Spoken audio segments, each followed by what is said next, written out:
Salam damai dan sejahtera bagi kita semua. Warisan apa yang paling dikenal dan berdampak signifikan bagi Gereja Katolik dari Paus Yohanes Paulus II? Salah satunya adalah skandal doa bersama semua agama di Assisi tahun 1986. Belum pernah ada dalam sejarah Gereja Katolik seorang paus mengadakan doa bersama dengan non-Katolik, bahkan dengan sesama Kristen sekalipun. Tetapi sejak Paus Yohanes Paulus II mengadakannya, kegiatan doa bersama semua agama yang resmi diadakan oleh Gereja Katolik atau melibatkan Gereja Katolik sekarang sudah menjadi hal biasa. Tanggal 25 Oktober 2022, masih di bulan Rosario, Paus Fransiskus kembali melanjutkan tradisi doa bersama semua agama tersebut.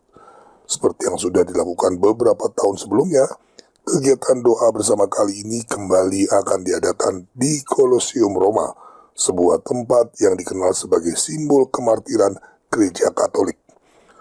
Sampai video ini dibuat, saya tidak melihat ada satu channel Katolik di Indonesia yang mengkritisi skandal ini. Kemungkinan besar karena dalam persepsi mereka, kegiatan ini bukan skandal bagi iman Katolik, tetapi kegiatan rutin Gereja Katolik yang dilakukan demi membangun perdamaian dunia. Mengapa kita mempermasalahkan kegiatan doa bersama dengan agama-agama lain? Apa bedanya kegiatan ini dengan upacara bendera di mana kita berdoa menurut agama dan kepercayaan masing-masing? Apa bedanya dengan perjamuan makan bersama di mana sebelum makan setiap orang berdoa menurut agamanya masing-masing? Itulah yang mungkin dipikirkan sebagian besar orang Katolik. Bedanya di sini, dalam kegiatan upacara atau makan bersama, doa bukanlah tujuan atau inti dari kegiatan tersebut. Bagian itu hanyalah kesempatan yang diberikan kepada setiap orang untuk berdoa menurut agama dan kepercayaannya masing-masing. Tidak ada yang salah dengan itu. Tetapi dalam skandal doa bersama yang kita bahas ini, kegiatan doa adalah agenda utamanya, di mana setiap perwakilan agama diberi kesempatan yang sama untuk berdoa sesuai agamanya masing-masing di dalam satu panggung. Ada dua kemungkinan pesan penting yang secara implisit ingin disampaikan dalam kegiatan tersebut. Pertama, menempatkan Tuhan-Tuhan yang disembah setiap agama pada posisi yang setara. Atau yang kedua, semua agama yang berbeda-beda itu diasumsikan menyembah Tuhan yang satu dan sama.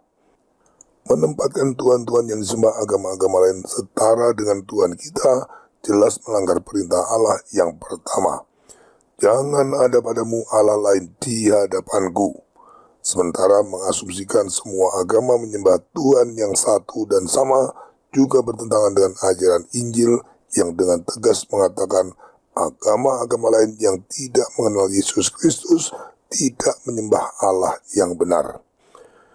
Kegiatan doa bersama ini juga mematikan penginjilan, karena secara implisit memberikan pengakuan bahwa agama-agama lain juga memiliki kebenaran dan dapat mengarahkan para pengikutnya pada keselamatan.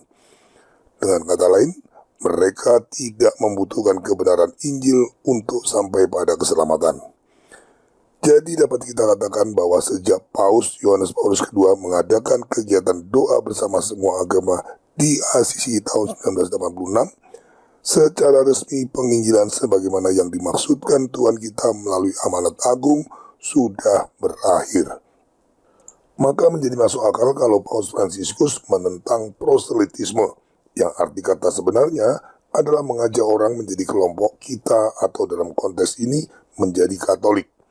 Proselitisme menjadi tidak perlu atau bahkan nonsens karena menurut sudut pandang Konsili Vatikan II, agama-agama lain juga memiliki sarana keselamatan masing-masing yang khas. Yang ironis adalah penggunaan Kolosium sebagai tempat kegiatan doa bersama ini. Kita mengenal Kolosium sebagai lambang kemartiran karena banyak orang-orang Kristen di abad-abad awal yang menjadi korban penganiayaan penguasa Romawi di tempat itu. Sebenarnya sebagai penganut pagan yang mempercayai banyak dewa-dewa, penguasa Romawi pada masa itu sangat toleran dengan keberagaman agama. Mereka menganggap orang Kristen adalah orang-orang yang menyembah dewa lain yang berbeda dari dewa-dewa yang mereka kenal.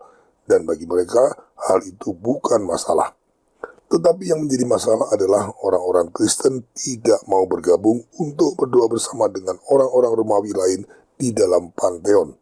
Padahal di dalam panteon setiap kelompok boleh memiliki patung atau simbol religius masing-masing dan mereka berdoa sesuai iman kepercayaannya tanpa saling mengganggu. Mirip dengan cara berpikir para pendukung konsili. Orang Kristen pada masa itu menolak untuk ikut berdoa bersama kaum pagan karena mereka tidak mau menempatkan Allah yang benar di tempat yang sejajar dengan Allah-Allah lain. Penolakan itu tentu saja mengurangi pemasukan finansial bagi Kekaisaran Romawi. Maka orang-orang Kristen dianggap sebagai pembangkang musuh Kekaisaran Romawi dan harus ditindas. Terlebih lagi setelah orang-orang Romawi sadar bahwa orang Kristen menganggap dewa-dewa Romawi sebagai tuhan-tuhan palsu. Jadi, penolakan orang-orang Kristen untuk ikut berdoa bersama di panteon adalah salah satu faktor penyebab dari kemartiran mereka. Tetapi sekarang, setelah Konsili Vatikan kedua, kemartiran itu dikhianati terang-terangan. Pertama oleh Paus Yohanes Paulus kedua di tahun 1986, dan selanjutnya oleh paus-paus penggantinya, baik itu Paus Benediktus XVI maupun Paus Fransiskus. Paling tidak, Yudas yang mengkhianati Tuhan kita masih punya rasa menyesal, tetapi para paus konsili sama sekali tidak. Buktinya, kegiatan tersebut sampai sekarang masih terus dilanjutkan. Dan yang lebih parah lagi adalah logo resmi kegiatan tersebut. Mengapa harus menggunakan warna-warni yang berbau LGBT? Apakah para pesertanya kaum LGBT atau bagaimana? Terlepas dari itu, logo berbau LGBT adalah simbol perlawanan atau pemberontakan terhadap kodrat penciptaan Tuhan. Atau dengan kata lain, itu simbol pemberontakan terhadap hukum Tuhan. Mungkin ada yang berdalih, warna-warni itu tidak ada hubungannya dengan ideologi LGBT, tetapi lambang keragaman yang inklusif. Tetap saja itu melawan kehendak Tuhan, sebab kebenaran Injil tidak bersifat inklusif, tetapi eksklusif. Itu sebabnya Tuhan kita berkata, tidak ada yang sampai kepada Bapa kecuali melalui aku. Begitu juga gereja Katolik mengajarkan, di luar gereja tidak ada keselamatan. Kedua ungkapan tersebut jelas menunjukkan sifat ajaran iman Katolik yang eksklusif. Jadi, kegiatan doa bersama semua agama demi perdamaian yang diikuti Paus Fransiskus pada tanggal 25 Oktober tahun 2022 di Kolosium Roma tidak lain adalah doa bersama di Panteon modern yang didasarkan pada semangat pemberontakan terhadap hukum Tuhan dan sekaligus pengkhianatan keji terhadap para martir.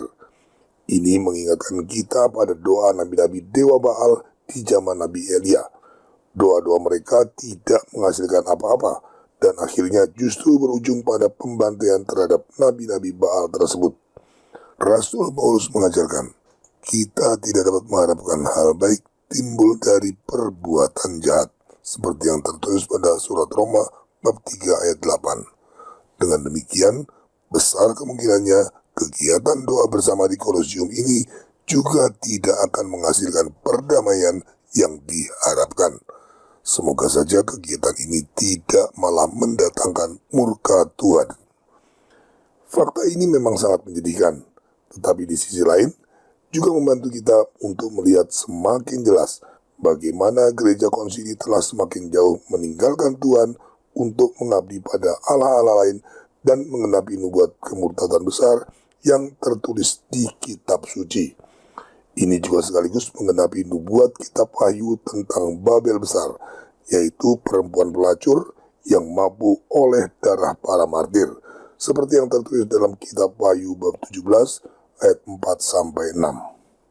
Semoga kenyataan ini dapat membantu banyak orang Katolik yang selama ini masih mendukung Konsili Vatikan kedua bagikan kodok yang sedang direbus dalam kuali untuk menyadari bahwa air di kuali konsili sudah sangat panas dan sudah waktunya untuk melompat keluar sebelum semuanya terlambat. Perlu diingat, menolak Konsili Vatikan kedua tidak berarti keluar dari gereja Katolik. Justru sebaliknya, jika kita ingin setia pada iman Katolik yang apostolik, Kita harus menolak Konsili Vatikan kedua dan semua pembaharuannya, sama seperti yang dilakukan oleh Monsignor Marcel Lefebvre, Uskup Agung Vigano, dan banyak orang Katolik tradisionalis lainnya. Terima kasih atas perhatian Anda. Viva Cristo Rey.